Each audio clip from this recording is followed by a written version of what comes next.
Et notre premier invité est un street artiste qui ambitionne de repeindre sa ville aux couleurs de l'espoir. Yanis Meslem, bonjour.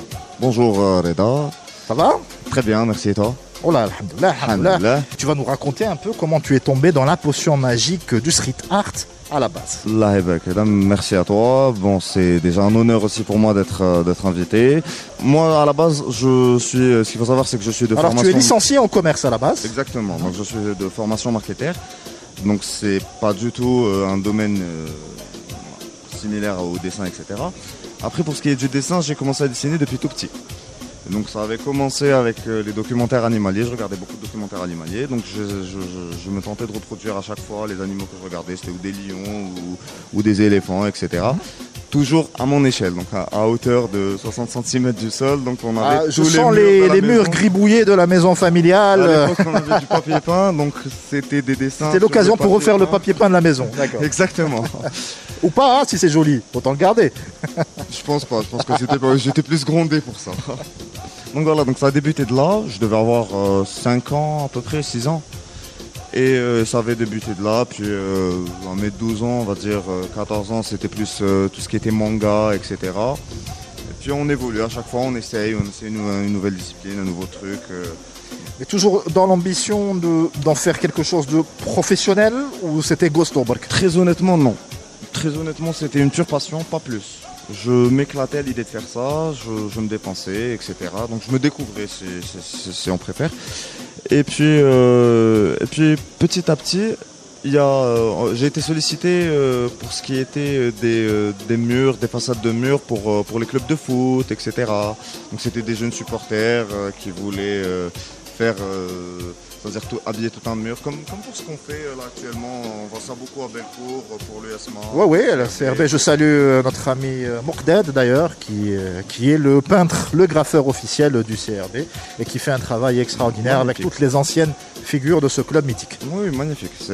Voilà, donc je vous disais, ça avait commencé un peu comme ça. Par la suite, j'ai eu les moyens de m'exprimer sur d'autres façades. Donc pour ce qui est par exemple...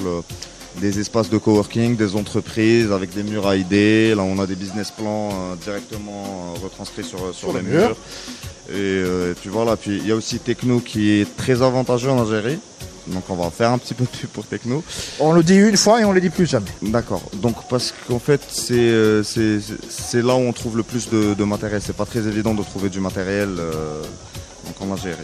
Clairement, je connais 2-3 copains graffeurs et leur matos en fait est importé, c'est-à-dire surtout ils ont des amis qui partent en France, qui font les courses un peu pour tout le monde et qui ramènent les bombes et tout le reste. C'est des pompes parce que les têtes, après c'est les têtes qui changent, donc tout à fait. Chaque tête a une diffusion spécifique. Donc après moi personnellement j'utilise l'aérographe ou des pinceaux, mais j'ai un style on va dire un peu particulier, un peu propre à moi. Donc j'ai fait beaucoup de trucs, j'ai fait que ça soit des entreprises comme je vous l'ai dit. Il y a eu des boutiques de vêtements, des coiffeurs. Donc c'est-à-dire que l'idée peut être retranscrite partout et n'importe comment.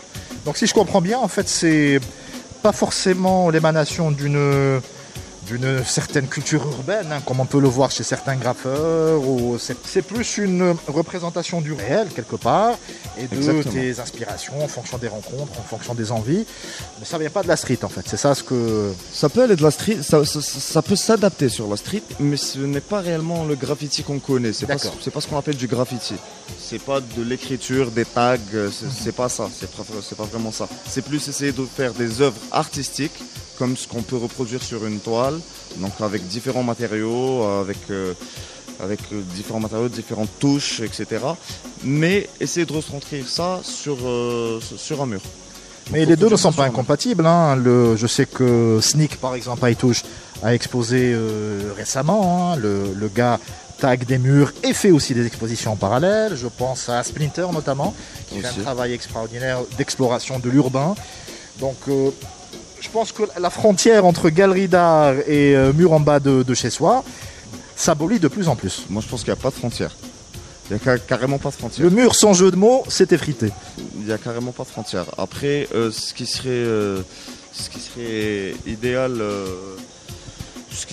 c'est qu'on puisse c'est qu'on puisse collaborer tous ensemble pour pouvoir créer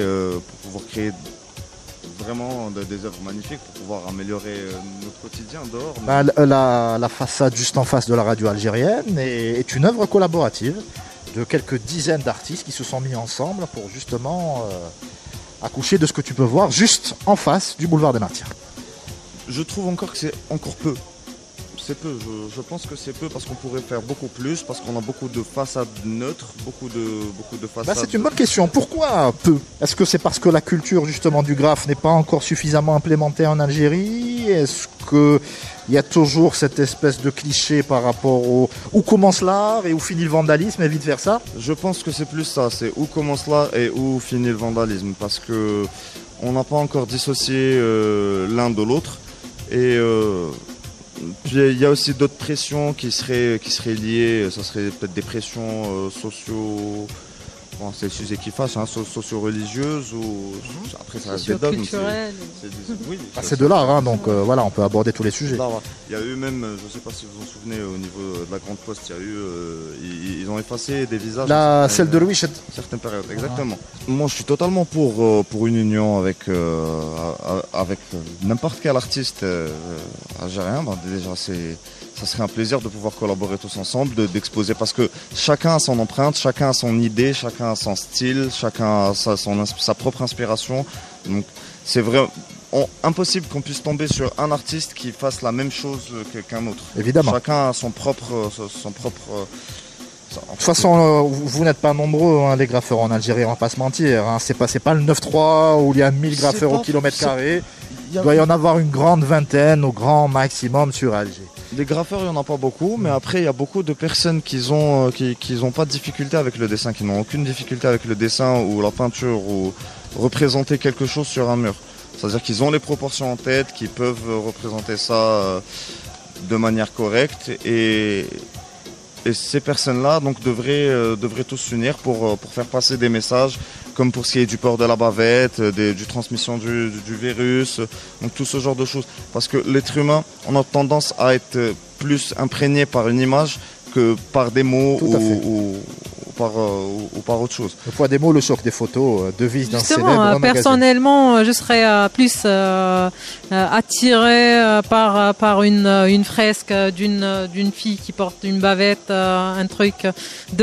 On a vu celle qui m'a marqué, que j'ai utilisée sur mon Facebook d'ailleurs, un couple qui s'embrasse avec des bavettes, etc. Ça c'est des images qui nous marquent et qui nous incitent au port de masques, par exemple. Et il y a pas mal d'autres messages qu'on peut faire passer à travers des fresques qu'à travers des imprimés comme ça que d'ailleurs les gens ne prennent pas le temps de lire. Tout à fait. Et surtout quand l'affiche est moche, quand c'est pas bien fait, ça empêche de faire passer le message. De nos amis graphistes.